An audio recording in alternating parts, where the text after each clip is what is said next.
I was in shock when I heard about the shooting of Charlie Kirk. I was sitting at my desk doing some writing on my computer, and something popped up on social media. A pastor friend of mine saying basically, pray for Charlie Kirk. He's been shot. And this was somebody that I trusted. And so I immediately started to pray. And I stood up and I like to walk and pray. And I'm walking around the room and I'm praying for Charlie. I'm praying that he'll live and not die. I'm praying for his family. I'm praying for his nation. And then it was about 15 minutes later that we heard that Charlie had passed onto the other side. And at that point, I was numb. I went from being shocked to just being numb. We started watching the different news reports of what they were saying. Both Deb and I just sat there for, I don't know how long, maybe an hour or two, just weeping.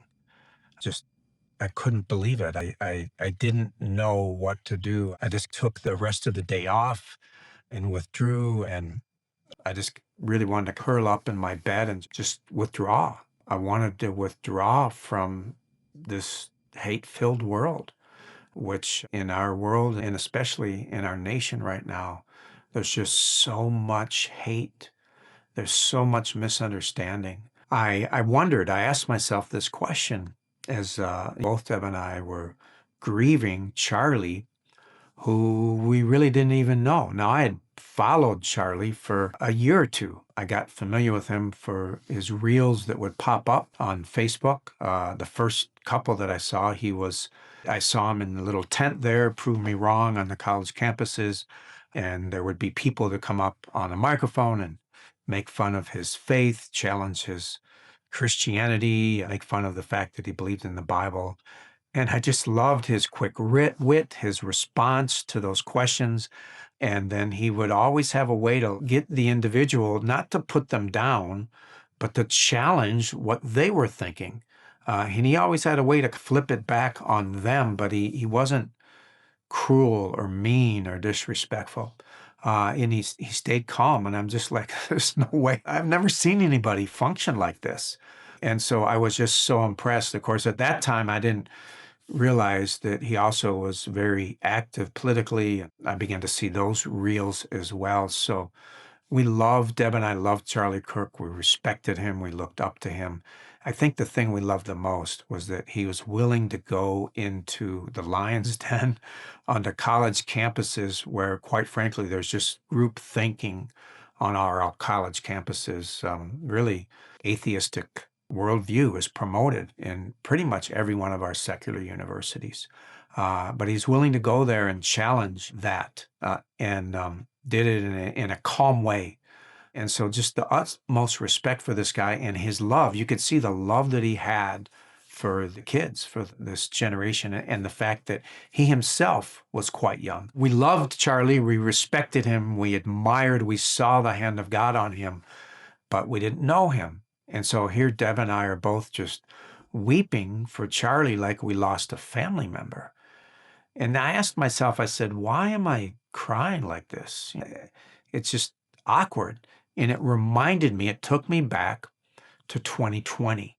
Minneapolis was burning. And I'm watching the city that I called home for the past 3 decades burn. And I just remember the lack of self-control. I remember that period of time where a lot of the stores, especially the Target stores, which were being attacked and vandalized and burned, all the Target stores throughout the Twin Cities shut down. And it wasn't just Target, a lot of the Walmarts. And it felt like Minneapolis during that time felt like a war zone. And I remember my brother Scott, who pastors Clare Assembly of God in Clare, Michigan, he called me up and he said, Mark, how are you doing? And I kind of froze when he asked me that question. Nobody had asked me that question. He said, how are you doing? And I started to cry. And I was like, I couldn't talk for a minute. You've all experienced that emotion where we can't talk. Maybe we're embarrassed to cry, whatever it is. I didn't say anything for like a minute or two. And then I said, well, I guess I'm not doing so good. I hadn't really thought about it, how I'm doing, till you asked that question. And so we talked about what was happening, and Scott prayed for me. But it was just that realization that I wasn't doing so good and I was grieving. And what was I grieving for? Well, I was grieving for the loss of my city. I knew that I was losing something, that Minneapolis would never be the same again. And that was a loss. This reminded me of that. I wasn't grieving for buildings that was burning down, but I was grieving for that loss. And that was similar to something I experienced as a child. 1967, I grew up in Detroit area. And so I was 8 years old when the riots broke out in Detroit. And Detroit never recovered from those riots. Detroit's actually doing better now, especially the downtown area is doing better than it has in decades. But the city of Detroit never recovered from those riots. It used to be a place that people would go and shop, retail all down Woodward Avenue, and all that went away. Fear took over that city, and people didn't want to go to the city of Detroit anymore. There was a loss there. I lost something as a child. There was an innocence that was lost. And so watching Minneapolis burn, I knew that I had lost something. And then what happened here with Charlie Kirk, yes, it's one man, but I realized I'm not just grieving for Charlie, I'm grieving for our nation. And I just began to pray.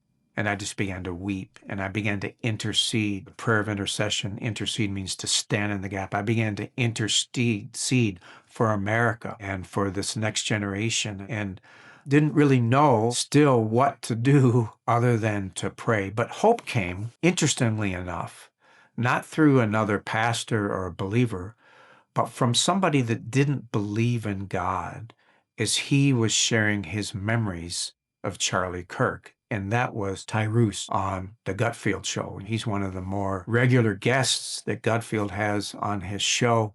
And so I'm just going to play that clip right now. It's about a 3-minute clip. I'm just going to play that for you. And I began to weep. I began to cry as I began to hear him talk about Charlie. You know, this has been difficult because I feel bad because I didn't like what Charlie was doing. I'm not a religious person. And I find, unfortunately, in my life experience, isn't that most people that put God in front of them were full of it and dangerous. And Charlie, in his death, I learned that his faith was unbelievable. And I can't relate to that. So it bothers me on a certain level because I didn't think the risk was worth certain things in this world. Unfortunately, in our country, we can't discuss. And he took 3 things that were death sentences with this country. He talked about religion, he talked about gender, and he talked about politics. With one side, how many buildings burned last night? Not one. That's right. How many people were dragged in the street for looking like they maybe were the shooter? Not one. How many police officer was spit on for not doing their job? Not one. The hate, the negativity, even for a person, I met him a couple times, I think he did this show with us. But the things that him and I have in common, his little girls are never going to see their dad again because he had principles and accountability, and that used to be something in this country that we admired. To be different, to speak your heart, and he did something that most of us, he had a patience that I didn't understand. Yeah. This dude would give the microphone to any that would want to say anything. Yeah. We won't even let our audience talk. Yeah. You know what I'm saying? Like, and they might be saying, Tyrus, I love you. Get out. And he would give the mic knowing that they were there to call him every name in the book and this, that, whatever. Like, I just, for a guy who didn't buy into the religious thing, and that's me. I'm not gonna lie. You just can't lie about these things. I didn't understand his commitment. And I really wish I would have learned the lesson better than in his being murdered, unless he was murdered. And the I don't think they're going to get the result that they wanted because they didn't get the violent response from the MAGA. Yeah. But you just inspired millions of Charlie Kirks. So you couldn't stand him. Yeah. I hope they finish his tour. I hope people of faith that want to, they continue his tour, they continue his legacy. And they'll be wishing that they just had the one big voice because I really think he's going to inspire a generation. All right. So as I was listening to Tyrus, I realized that he encountered in Charlie for the first time, perhaps, in his life, what he considered to be a true Christian. Now, what is a true Christian? Of course, ultimately, the Lord is the judge of that. But Jesus told us what a true Christian is. He says, if you want to follow me, you need to be willing to lay down your life, pick up your cross, and follow me. If you want to hang on to your life, you're going to lose it.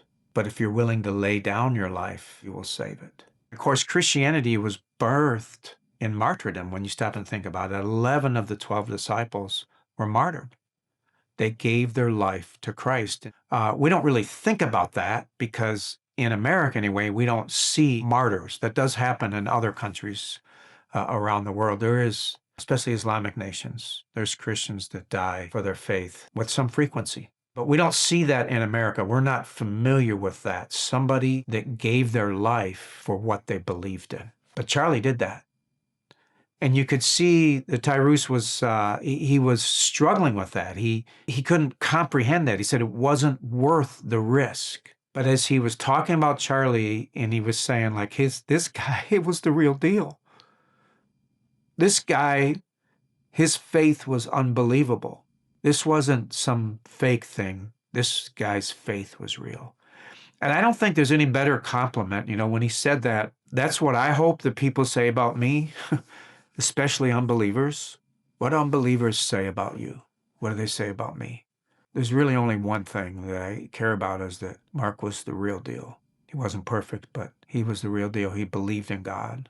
So how do we lay down our life today? Now, of course, I'm not asking you or me to be martyrs, but the way that we lay down our life every single day is we pray that prayer, the same prayer that Jesus prayed, which was, not my will, but yours be done.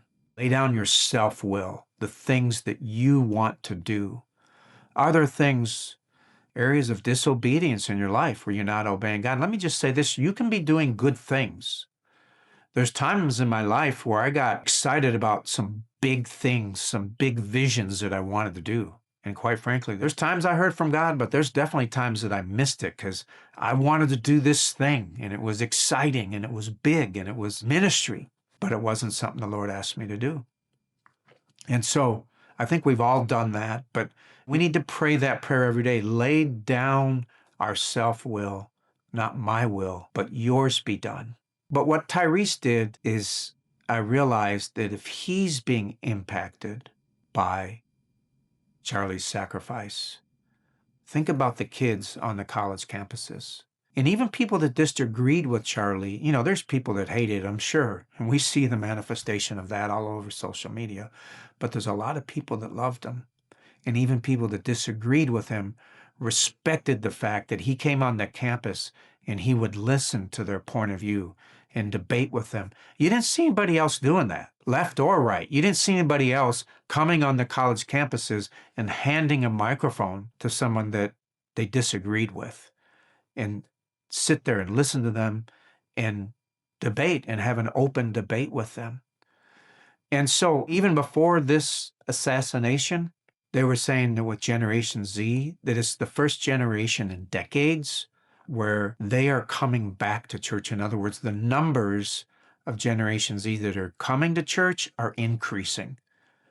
For years, going all the way back to my parents' generation, every generation, those numbers have been decreasing slowly. More recently, faster. But Generation Z, the college kids of today, they're turning the tide. And that had already started happening. So is this the trigger that's going to start revival in our nation? I don't know. But I do know this past Sunday, almost every church I talked to had record attendance. And when I say record attendance, they had Easter-like numbers. You know, Easter Sunday was always the biggest Sunday in numerically in attendance. They had those kinds of numbers. Many churches did. People are searching. They're hurting. And they're hurting because they're concerned about their nation. They're concerned about their family. They're concerned about their situation. They don't like the hate that they see. Now, I can't stop anybody else from hating, but I can recognize that there's other people that are hurting around me that don't want to participate in the hate.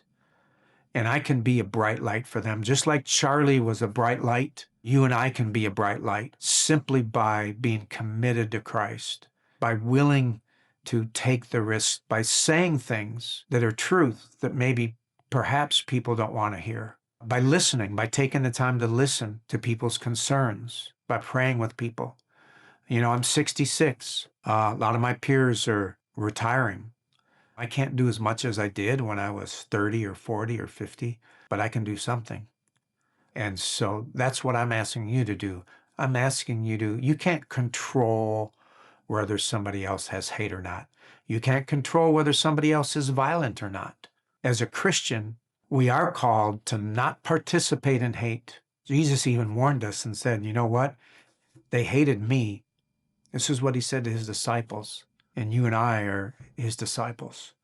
He said, if they hated me, they're going to hate you. People are going to hate you, but you can't return the hate as a follower of Christ. We need to walk in love. Why do we do that? Because there's people like Tyrus that are hurting. And what are they looking for? They're looking for somebody whose faith is unbelievable.